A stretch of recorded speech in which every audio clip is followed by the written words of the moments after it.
forsaken booth. The truth is you sadly mistaken. Proof I'm better than layman. Shoot, I'm Super Saiyan. Welcome to 3 Count Commentaries. Today we're going to do a Royal Rumble retrospective for the Royal Rumble 2005. And while it was not the best Royal Rumble match of all time, it is still one of the more memorable Royal Rumble matches, as they all tend to be in their own way. So Royal Rumble 2005 is most known for the Vince McMahon tearing his quads and for the both Batista and Cena going over the top rope. It is also very well known for Daniel Puder getting chopped to death in the early part of the match. But before we get into that stuff, I want to tell you guys that I usually do Royal Rumble retrospectives. For starters, I usually look at the Iron Man, the person who was in the match the longest. I look at the Final Four. I look at the winner, and I look at the A, B, or C stories. The Royal Rumble is usually a match that's big enough to have at least 3 different stories in it.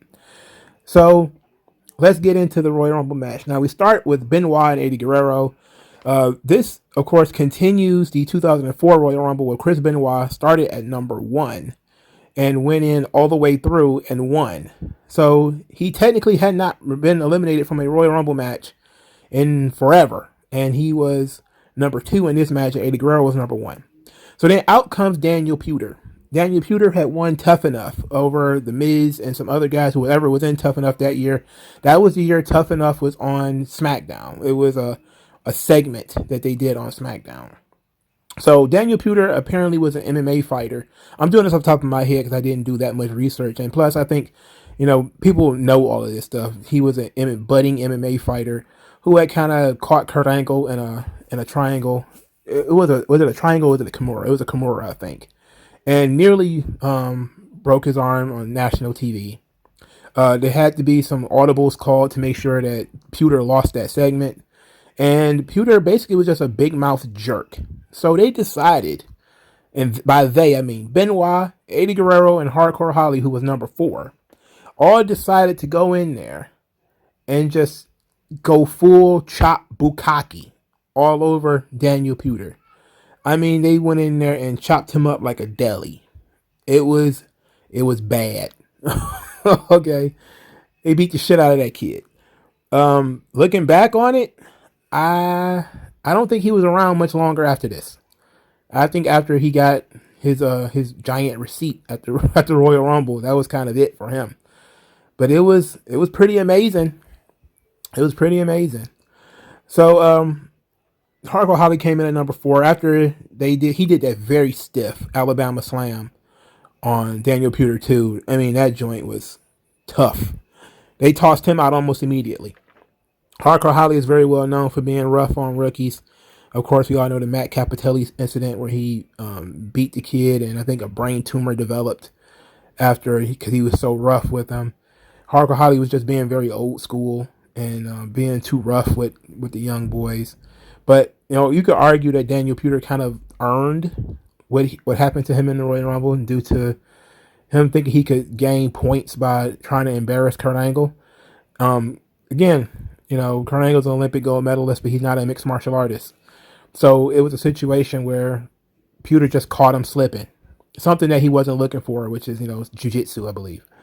And it was pretty smart on Puder's behalf to really make himself look good. I think he thought that he would become famous after that segment. Didn't really work out because after Tough Enough, he did almost nothing. I don't remember him doing anything else outside of in wrestling or outside of wrestling. It's like nobody else really wanted him.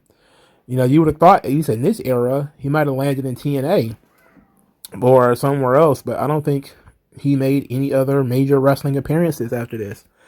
Typical of WWE, of course, bringing in a guy who really didn't care about pro wrestling, who was really on the show to kind of become famous, and was probably going to use that to launch himself into something else.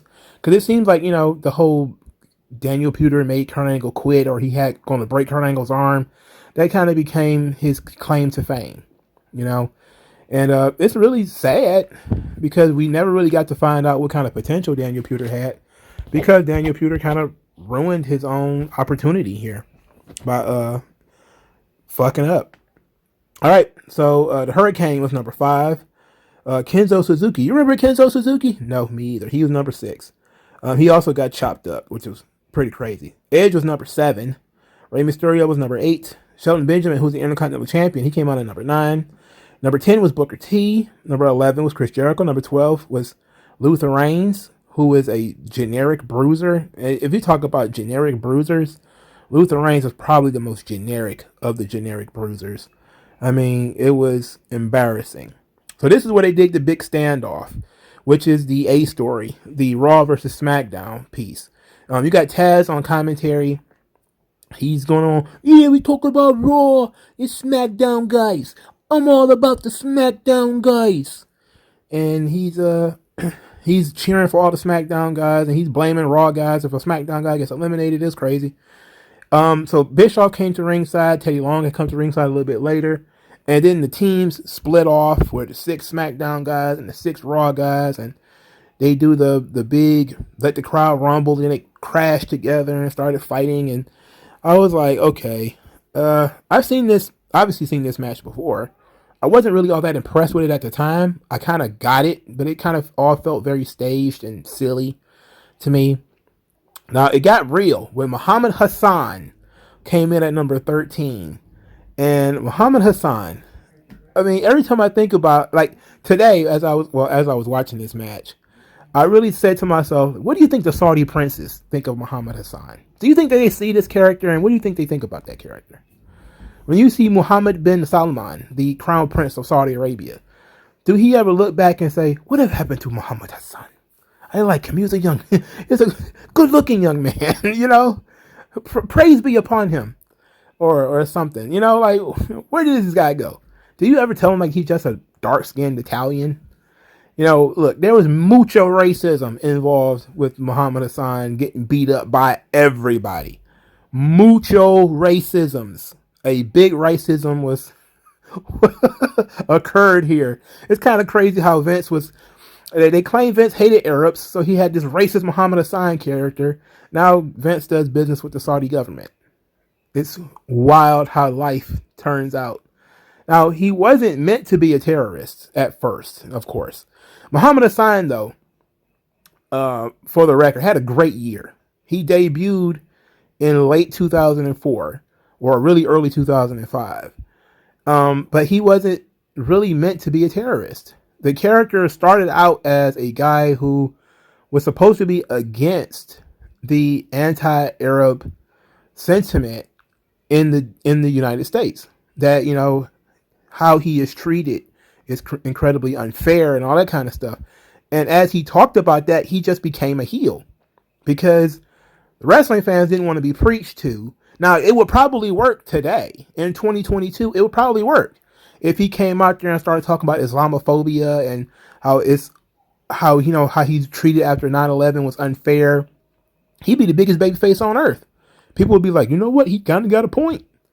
But back then, people were like, I don't want to hear that shit. You know, I don't want to hear that. So when he got in the ring, everybody whooped his ass and threw him out, which was great. And it was probably my most memorable and favorite moment throughout this entire match for most of the time that I've seen it. It's like I just always loved when Muhammad Hassan came out there and got that heat and then got jumped by everybody and thrown out. That's so much fun. But back to what I was saying about Muhammad Hassan. He had a great year. People don't know Hassan wasn't around very long. I don't think he didn't even make it 2006. But in that short amount of time that he was on the roster, he feuded with Shawn Michaels. He feuded with Undertaker. He got into segments with like Stone Cold and I think he did in that segment with Roddy Piper too at WrestleMania. He had that big segment. He had that big backlash match with Shawn and Hogan. He was at the beginning of the Shawn and Hogan feud. Then, of course, you know, the character started getting a little too edgy, and they started kind of killing them off. First, they killed him off on Raw, but having Cena just beat him in like 2 minutes. He was undefeated at the time. I think he was undefeated as a singles act. And Cena beat him literally in a squash match, like 3 minutes. And then they drafted him over to SmackDown when he started his feud. Well, I think did he feud with Batista first?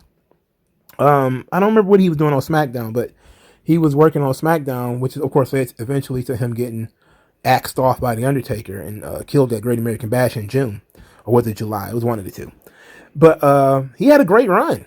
you look at the quality of Muhammad Hassan's opponents and his feuds during his short run there, they really liked that character. They really wanted something to do something with that character, but it didn't work out. You know, apparently USA Network didn't like it, and UPN definitely didn't like it, and they had to get rid of him. So it was really sad. But Muhammad Hassan, there was such potential there. But this is of course the A story to the match. It was Raw versus SmackDown, which was, was on the posters and everything. And I think it's kind of a weak story. Nobody really cares about Raw versus SmackDown. I mean, we're 17 years into Raw versus SmackDown banter. Do we really care about this stuff? Not really. It was fun occasionally for the Survivor Series, but I really don't care about Raw versus SmackDown stuff. I really don't give a shit. So Muhammad Hassan came in at number 13. Number 14 was Orlando Jordan. Number 15, Scotty Tuhati, who was jumped by Muhammad Hassan and got beaten up. He never got into the match, so therefore he was never eliminated. Number 16 was Charlie Haas. Number 17 was Rene Dupree, who has an absolutely fantastic theme. I forgot how much I loved the La Resistance theme until I heard it here. I love their theme. Their theme song is great. I also forgot he used to have a dog. But once I saw the dog, I remember the dog's name. It was a black poodle named Fifi. And I completely forgot that Fifi even existed. And it was a fun gimmick. I know Rene Dupree is a bit of a dickhead, but he was a very young guy at the time, too. I think he was like 22 or 23 or something. He was very young. He was in great shape. He didn't have much charisma or much of a personality, but they seemed to be trying to put all the pieces together in terms of, they were basically going to try to make him another Rick Martel. And that seems to be the direction they were going in. Like, I know Sylvain Grenier is the one who ended up getting the model gimmick, but it seemed like just about everything felt like they were going to make him sort of the Rick Martel of the two. But they never really went there with Rene Dupree as far as giving him a mid-card belt or anything. They just kind of kept him in that spot, and he just kind of sat there. He was sort of the Chris Masters of SmackDown, where he had a great look, but he was very young, and he was a little too young for the spot they were putting him in. And he was working with some guys that who could have helped him, but Cena was trying to get over himself, so Cena ain't about to try to help Rene Dupree get over. I mean, what the hell was the point of that? Number 18 was Simon Dean. I do hate Nova. I hate Nova so much. Nova was his name in ECW, if you don't know. He also worked backstage in WWE. He was part of the developmental programs. If you watched my developmental series, he had a hand in the closing down of Deep South Wrestling. He was one of the guys that helped close it down. But the important thing here is he's outside the ring doing squats. And Jim Ross was hot about him taking time to work out and get in shape. Number 19 was Shawn Michaels. Number 20 was Kurt Angle. This builds up, of course, to Shawn Michaels, Kurt Angle. This is the B story in the match. Shawn and HBK. Kurt Angle is obsessed with becoming the world champion. It doesn't work out for him. He's in a triple threat match, I believe, that on that show, or is it? I believe yes. I think it was with Kurt. I think it was with Bradshaw and Big Show. If I remember correctly, I didn't watch that match. I just watched this card. I just watched this match. So I know they had a triple threat match and Angle lost. And he bullied his way into this Royal Rumble match because he was saying, I'm going to be the champion at WrestleMania. And he gets in this match. He's suplexing everybody. He's throwing everybody all over the place. He's really out there, house of fire. And then he gets super kicked by Shawn Michaels over the top rope. And you can see, like, this is great cinematography. As Angle is laying on the mat after he got super kicked over the top rope, you can look at I think it's his right hand, and it just starts to tighten up as he's face down on the mat. His hand just starts to tighten like into a fist, and you could tell like he was infuriated. So he comes back in the match a little bit later, beats up Shawn, throws him over the top rope. This is after they changed the rule. Like in '96, I think there was a rule where if you get tossed out by somebody who was not legally in the match, you have to get back in. But they had changed this rule by this point in time. You go over the top rope by anybody, you lost. So Shawn goes over the top rope. He's out. Then Kurt Angle commences to beating the dog shit out of Shawn, hit him with the steps, busted him open, just pummeled him. This was great shit. This of course sets up their WrestleMania 21 classic. This was fantastic stuff and very fun. I miss when they used to build big matches in the Royal Rumble match. I miss that. Why they stopped doing it, I have no idea. Very rarely now would you see a big match built up inside of the Royal Rumble. We used to be able to say if you throw a guy out of the Rumble, that's your opponent for WrestleMania. That used to be the general idea, is if you are a top level talent and you get tossed out of the Royal Rumble, 9 times out of 10, you're going to fight that guy at the WrestleMania. But that's changed. And I wish it hadn't been the case.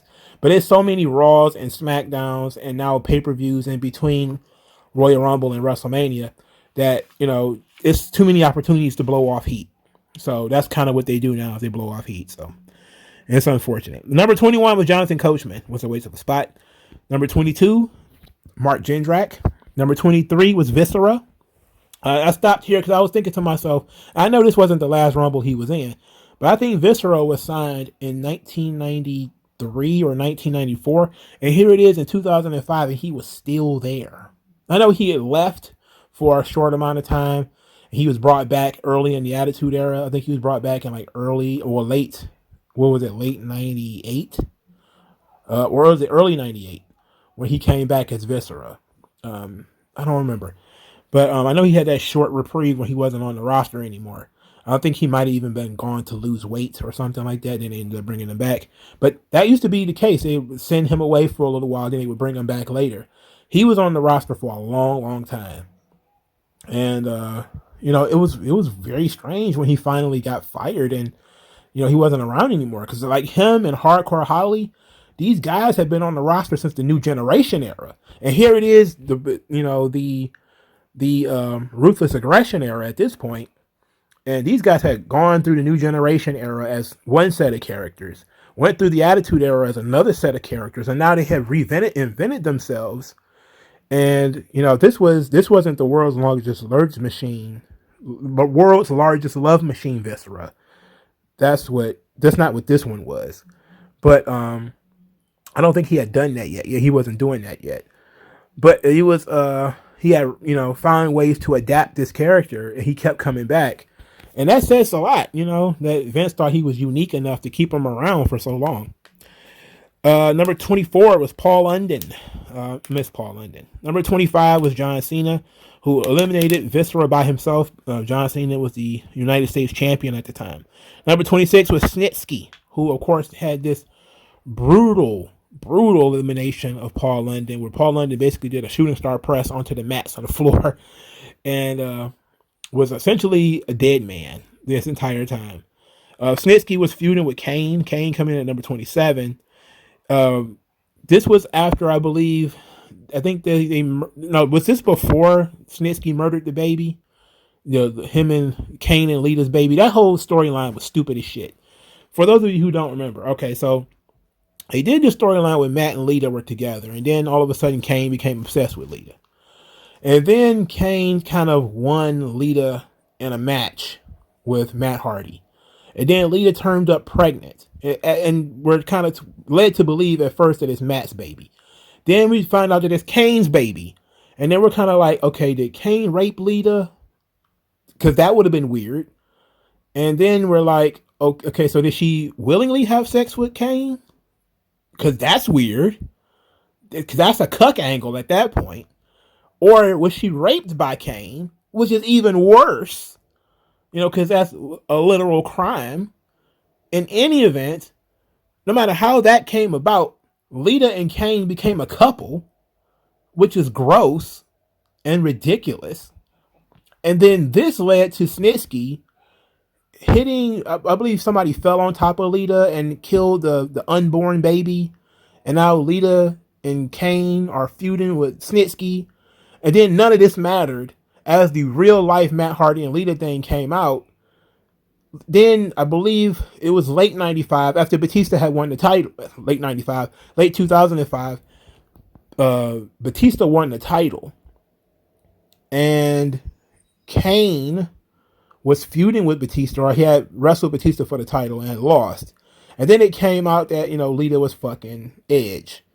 And so then they did it on the story where Lita leaves Kane for Edge. And so that started the Kane Edge feud, which was the beginning, and it's supposed to be a stand-in for Matt Hardy because he had gotten fired. And then Matt Hardy came back. So then we had to find a way to get Kane out of this situation. This whole storyline was absolute basura. It was awful. It was an awful, awful storyline that began with one man winning another man's girlfriend and then getting her pregnant. I don't understand why they did that to Kane. And I don't understand why Kane let it happen. This is the Ruthless Aggression era. All right, Ruthless Aggression era was in some ways worse than the Attitude Era when it comes to being tasteless. Like, the Attitude Era had a lot of stupid shit happen, but a lot of that stuff wasn't as tasteless as the Ruthless Aggression Era. The Ruthless Aggression Era was flat out. It was over the top when it came to some of the character stuff that they were doing. This is the second rape-like angle they had done with Kane. It's almost as if Kane cannot have normal relationships. Therefore, he probably shouldn't have even been in them. Like, he had a weird relationship with Tori in the Attitude Era, right? It was very odd. But this Kane and Lita thing, I may have to do a Roots of Storytelling on that, because I want to actually be able to, not off the top of my head, but actually go through the segments and see how we got to Matt Hardy and Lita to Edge and Lita. Because I'm almost certain I got the timeline right, that it started with Matt Hardy and Lita, and then Kane got involved. Then Kane stole Lita from Matt, impregnated her, got the baby killed by Snitsky. Then Lita and Kane started having their problems. Then Edge came in. Edge steals Lita from Kane. Then they started to fight. Kane gets kicked out of the storyline. Then Matt Hardy came back, and then it was Matt and Edge. I'm pretty sure that's how it happened. That's disturbing. All of this was absolutely stupid. It's stupid. All right? Kane being in angles where he's not having consensual relations makes no sense. Why are we doing this to this man? Number 28 was Batista. Number 29 was Christian with Tyson Tomko, who was another generic bruiser. He was the Luther Reigns of Monday Night Raw. And number 20 was the Nature Boy. And this begins sort of the story of evolution. Flair and Batista is working together. They toss out a bunch of guys together. Flair throwing some chops. They Irish whip the guy into Batista, who gives him a big spine buster, throw him over the top rope. This happened to Jonathan Coachman, Christian, and Chris Benoit. And then we get shades of what would take place during the build to WrestleMania as Rick and Batista are working together, throwing them out. Rick, for no reason, decides he's going to turn on Dave and try to throw Dave out. And Batista was so disappointed in Flair and so shocked that Flair would try to throw him out of the ring. Like, what are you doing? It was great. It was great. So that kind of fits another one of the stories that was in this match. So it was very fun. The final four ended up being Batista, Cena, Ray, and Edge. Now, if you look at these four guys, all four of these guys will become world champion between 2005 and 2007. Batista won the title. Him and Cena both won titles at WrestleMania 21. Rey Mysterio actually won the 2006 Royal Rumble. So he won the Royal Rumble the very next year. And Edge won the title from Cena at New Year's Revolution, which will be January 2006. So if you look at from this point, 2005 to 2006, each one of them got a real big push. And this was before, I think Eddie died in 2005, late 2005. But they thought a lot about Ray. He was in the final four of this Rumble.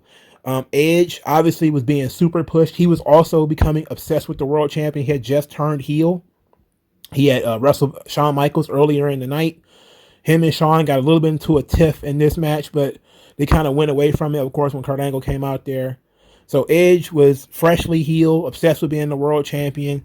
They really had not found the voice and what they really wanted from Edge yet. They couldn't get him over the hump. Whenever I'm talking about this stage of Edge, I want people to recognize that WWE have been pushing Edge for like 2 or 3 years up to this point. He was, I guess you could say Roman Reigns was in 2015. That's kind of how Edge was. Except for they wasn't shoving and shoving and shoving. They just kept pushing, putting him in that spot. I'll never forget that promo where Edge said that he was going to be the one to take out every member of Evolution. And then it started with him. I think he wrestled Batista. I think it was an Intercontinental Championship match where I think it was against Batista and Jericho. It was some weird triple threat match where he ended up wrestling Batista and Jericho. He got injured not too long after that, so it didn't matter anyway. But he had won the Intercontinental title from Randy Orton, and that was kind of the first step. That he was supposed to be the guy who beat every member of Evolution. It didn't happen. But that should tell you that what they was thinking about Edge, they really wanted him to be the guy. They had made him the King of the Ring already. By this point, by the time he had did the Evolution Killer storyline that they were going to build up to, he had already wrestled Brock, who was the WWE champion in 2002. They had already had him and Edge go against each other a bunch of times. They even wrestled, I believe, once in England. So he hadn't already gotten title shots. He was already building up SmackDown as being Edge's show, but he couldn't stay healthy. Then they did the tag team with Rey Mysterio. Then they moved him to Raw, and that stuff. They kind of think injuries probably happened to him again, and then they just turned him heel, and that ended up being the best thing for him. Even though he was sort of middling as a heel for a long time, even after he won the Money in the Bank, he still wasn't super over. He didn't really get over until he started doing the stuff with Lita. That stuff really got him over. He was, a good sized star, when he won the Money in the Bank. But it was nothing like when he became Lita's on-screen boyfriend. That was something else. Because it was, people believed it. And people believe it, shit takes off. So the Final Four was a glimpse into the future. And one of the few times where you could look at WWE and say that they didn't put anybody with any main event cachet in the Final Four. There was no current main event guy in the Final Four. They put all new talent, all new guys that they were trying to push. They put them all in the Final Four. Now, of course, Batista and Cena becomes the last two, and Batista and Cena botch the finish. Cena is apparently too heavy for Dave. They both go over the top rope. It was a little too perfect for me. Something tells me that they want people to believe that it was a botch and not rather a shades of Royal Rumble 1994. But if you look at everything and you know how WWE operates, you have to ask the question, did they really botch this spot? Because let's be honest, the Raw referees raised the arm of the Raw wrestler, who was Batista. The SmackDown referees raised the arm of the SmackDown superstar, John Cena. The theme of the show is SmackDown versus Raw. You had earlier in the match, Bischoff and Teddy Long push their guys to the side, and they collide in the big fight scene in the middle of the show, or near the middle of the show. I think it's about the number 13 spot. And we still end up with SmackDown referees and Raw referees, going after each other in the main event because both guys went over the top rope. And then, of course, Vince McMahon comes out there and blows out both of his quads. It seems a little too perfect to be a botch. In the end, Batista wins. He just throws Cena over the top rope. Sort of anticlimactic. And for everything to supposedly been done on the fly, it was a little too perfect for me. But I have no evidence to counteract the official narrative, which is that, it was one big accident that everything lined up perfectly, where neither guy really lost. It's like, well, come on. Come on.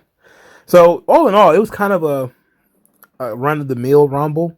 Benoit was the Iron Man. He was in there for a really, really long time. And which, of course, continues his Rumble 2004 performance. Decent, great winner, because they tried to make a new star with Dave Batista. Great Final Four, and especially looking back on it, because they ended up pushing all of those guys for one reason or another. And usually it was because things got out of their hands, like Ray with Eddie dying, and Edge with the whole Edge and Lita thing blowing up. But the stories within the match were kind of weak. Then, the Raw versus SmackDown thing, I mean, who cares? The Angle and Michaels thing was great. Benoit trying to do the repeat, that was pretty good, but he was kind of understated. So then you had Daniel Puder getting his ass beat. Muhammad Hassan being the permanent outsider was the guy who came in. Raw and SmackDown both hate him, which of course is symbolic considering USA Network and UPN both hated him. Or was it? I think they was still on USA Network at the time. So, pretty ironic. So those stories were kind of weak, especially for a Royal Rumble match. But the match itself was fine. There was nothing to write home about, but there was also nothing to cringe at. So let me know what you guys think in the comment section below. Like this video, share this video, subscribe to the channel, donate to the channel. Thank you guys for your time, and I'll talk to you guys later. Peace.